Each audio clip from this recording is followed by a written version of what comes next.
Hey, what's up, you guys? I have not done an ASMR video in like 5 months. That's so crazy. So I'm just gonna be reading some excerpts from one of my books that I like. I'm gonna premise this right now as like a little disclaimer. If you're not like open-minded to other religions, beliefs, spiritualism, witchy stuff in general, paganism, stuff like that, this might not be the channel or video for you, but that's okay. I don't dive into like close practices because that's not for me. I keep my stuff where I'm supposed to be. If you do close practices and you're like me, that's definitely a choice for you that you're making. That's not a choice that I will be making at all. So with that, I'm going to be reading the book called The Path of Elemental Witchcraft by Sally Crow. This is the book.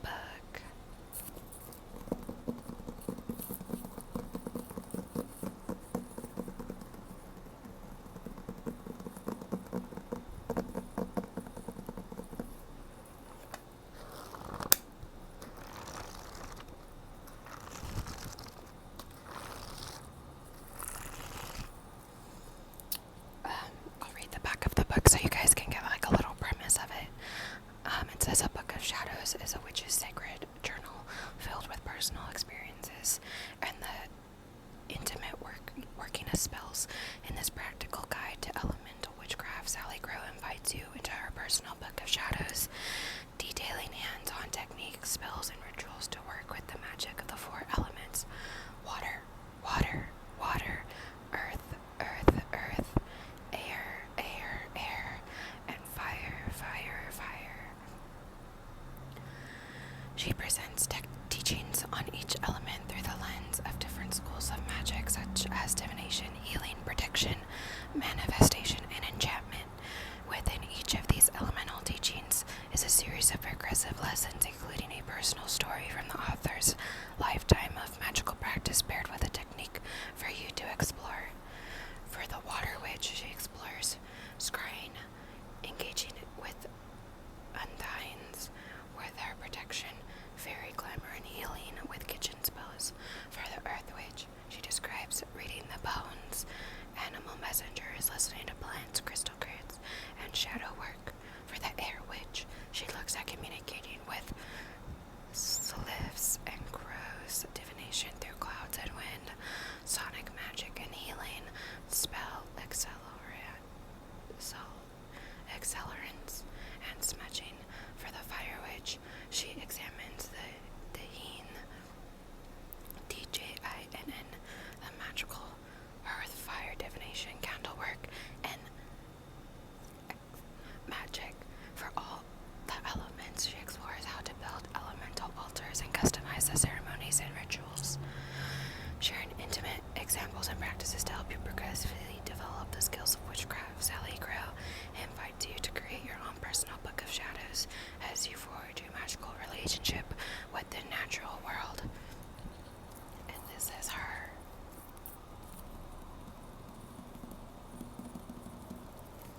It says Sally Crow is a witch, druid, and natural psychic medium who weaves traditions of her Irish traveler and Blackfoot heritage with modern magical techniques. With more than 30 years of professional experience in the psychic arts as a spirit channel and seer, she offers readings for individual groups and teaches workshops through the United States and internationally. She lives in the Northeast Kingdom of Vermont. So that is who wrote this book. I've read it front to back before. I think it's a really good book, especially from the type of background that she has. It's really filled with information. And if you guys see that my fingertips are blue, it's because I recently dyed my hair blue and green within the last couple, like last 2 weeks. So the dye is still kind of fresh and it's still a little bit kind of staining stuff. So deal with it. My hands are a little bit blue. So now I am going to just flip to a random page from the book and just read it to you guys, because why not? If you guys want me to read it like front to back at some point, I will. Or if you like me just doing random pages, I can do that too. It's whatever. I'm just kind of here. I'm doing what feels right to me, and that's it. If this is the kind of content that you're into, the type of ASMR that you're into, great. If not, you made it 5 minutes into the video. So, I mean, it's never bad to try something new.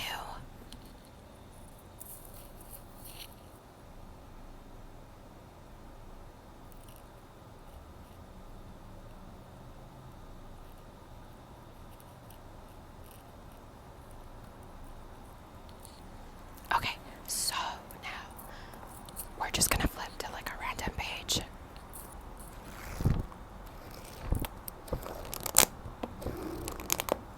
And I do live in an apartment complex, so sorry if you hear noise. It's never really like super loud or anything, unless the one time I try to do something outside. But yeah, so if you just hear like cars or something, or maybe people talking, it's just because of where I live. That's it. But you guys have a nice background. You can see my plan, the trees and stuff.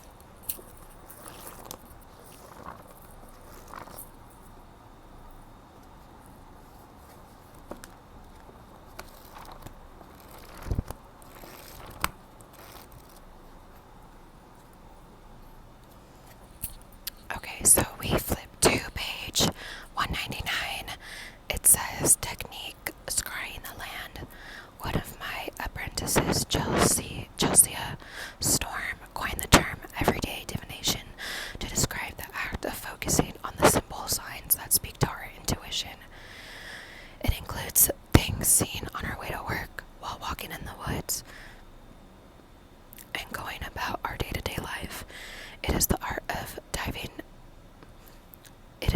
of defining without tools, in which the symbolic language of one's own mind receives information as it is quote-unquote spoken to in a fluid flow of animals, insects, birds, sticks, stones, ruins, and bones. It is something we can all learn to do. The more we are capable of perceiving, the more we realize that everything is communicating with us, and that our consciousness is capable of deciphering the answers to our deepest concerns. When we learn to connect with the collective consciousness that infuses all. Over the past few chapters, I know you guys don't know what happened in the past few chapters, but that's okay. We have learned the basics of working with sticks and bones, ruins, and animal messengers. Now we will combine all these methods and move through our landscape like detectives, observing the surroundings for clues.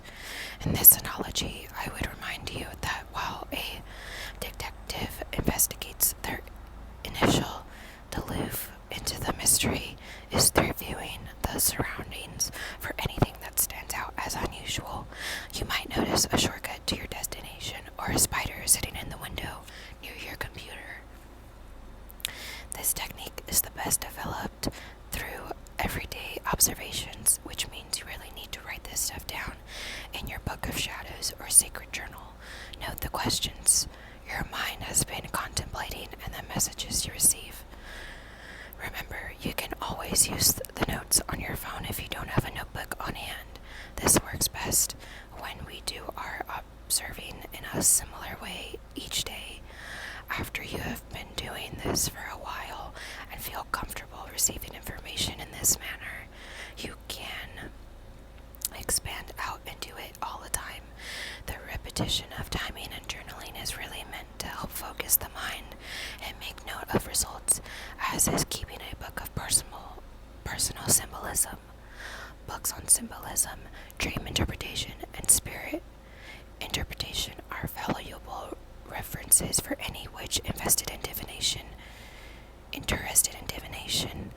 But it is more important for us to develop our own symbolic language, which infuses our personal experiences, deities, and family traditions.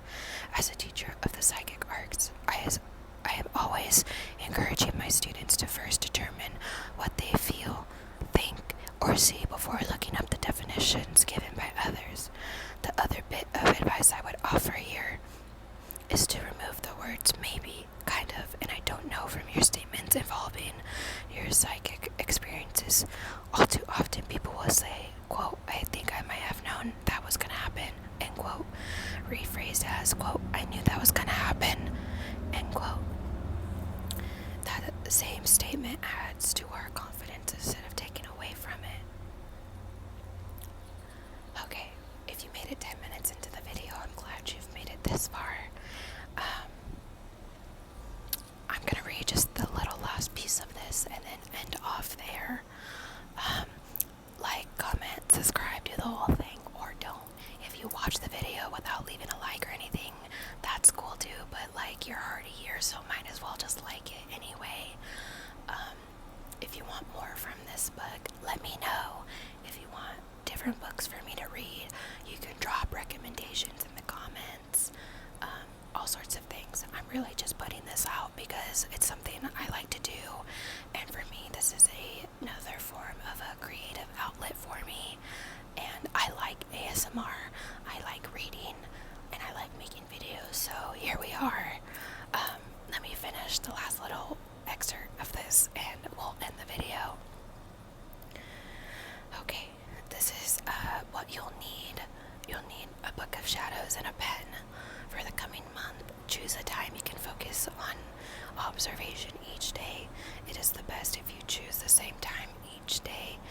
I like 8 o'clock in the morning, as I have already had my first sip of coffee and I don't have to see clients for a couple of hours.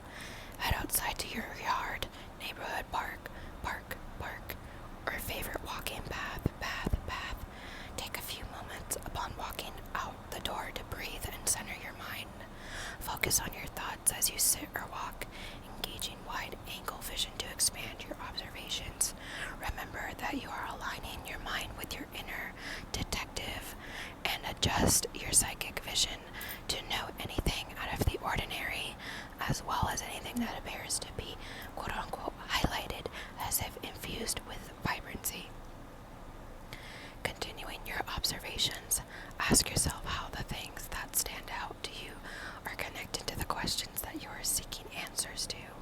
If answers do not immediately come to mind, go back to your observations, this time looking for clues that might add to the psychic story that is playing out before you.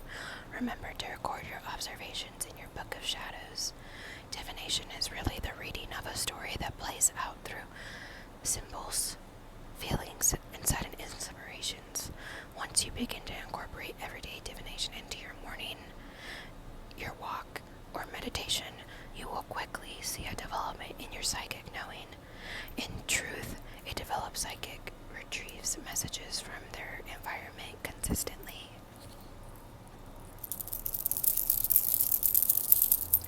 Alright, if you made it that last piece into the video, I love that for you. I'm glad you guys have stayed behind and watched this video this far.